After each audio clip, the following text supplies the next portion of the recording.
गौतम ने रूपेश की बातों को इग्नोर करते हुए कहा, इसकी बात छोड़ो अवनी, मैं तुम्हें यही बताने के लिए तो आया था। असल में मैंने डॉक्टर का इंतजाम कर लिया है, वो भी कुछ ही देर में पहुंचते होंगे।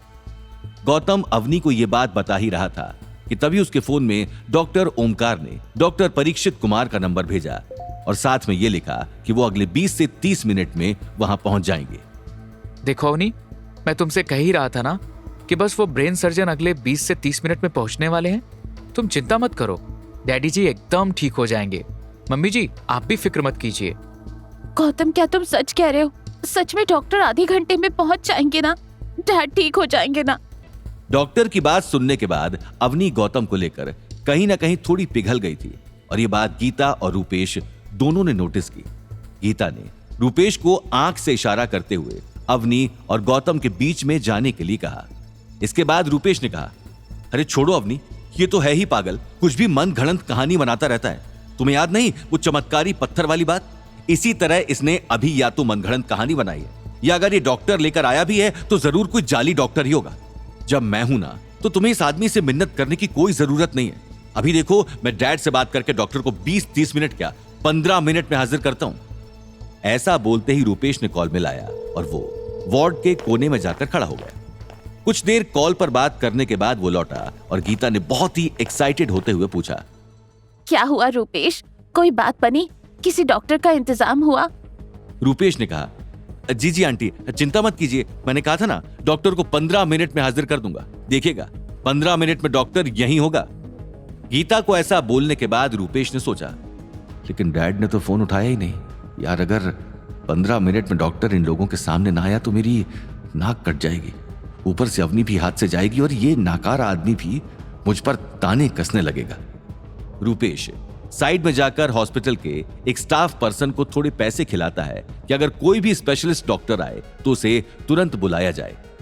लगभग 15 मिनट गुजर चुके थे और तभी एक वार्ड बॉय ने आकर सभी से पूछा कि आप लोग मिस्टर अनिल अग्रवाल के ही घर वाले हैं? सभी ने हामी भरी।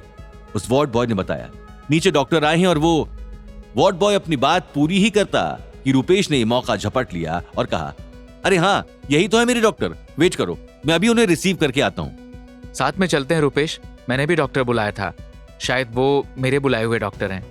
रूपेश और गीता गौतम को जाने से रोकते हैं, लेकिन अवनी ने उन्हें टोकते हुए कहा, मॉम, रूपेश प्लीज, गौतम को भी जाने दो। किसी का भी बुलाया हुआ डॉक्टर हो, ट्रीटमेंट में डिले नहीं होनी चाहिए प्लीज। गौतम और रूपेश लिफ्ट के अंदर ग्राउंड फ्लोर के लिए निकल जाते हैं, लेकिन लिफ्ट के अंदर रूपेश ने गौतम को धमकाते हुए कहा, मेरे पीछे पीछे आकर ये मत समझो कि तुम हीरो बन जाओगे। आंटी जी का सपोर्ट मेरे पास है और अवनी भी तुमसे कोई खास इंप्रेस नहीं लग रही है, तो तुम फालतू में ट्राई भी क्यों कर रहे हो?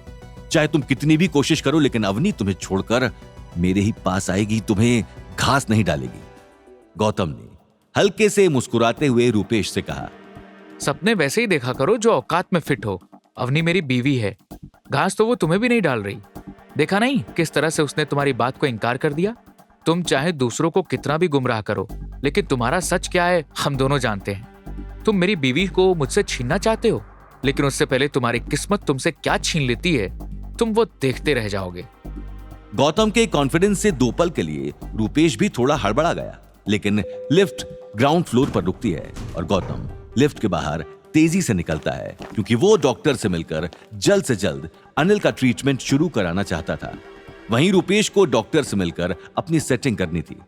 डॉक्टर को रिसेप्शन पर वेट करता हुआ देखकर रूपेश गौतम के आगे भागते हुए डॉक्टर की तरफ दौड़ा।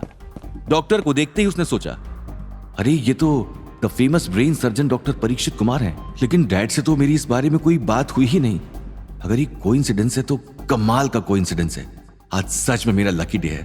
गौतम तू तो गया, अब ये आ ही गए तो इनसे 60 गांठ बैठा लेता हूं।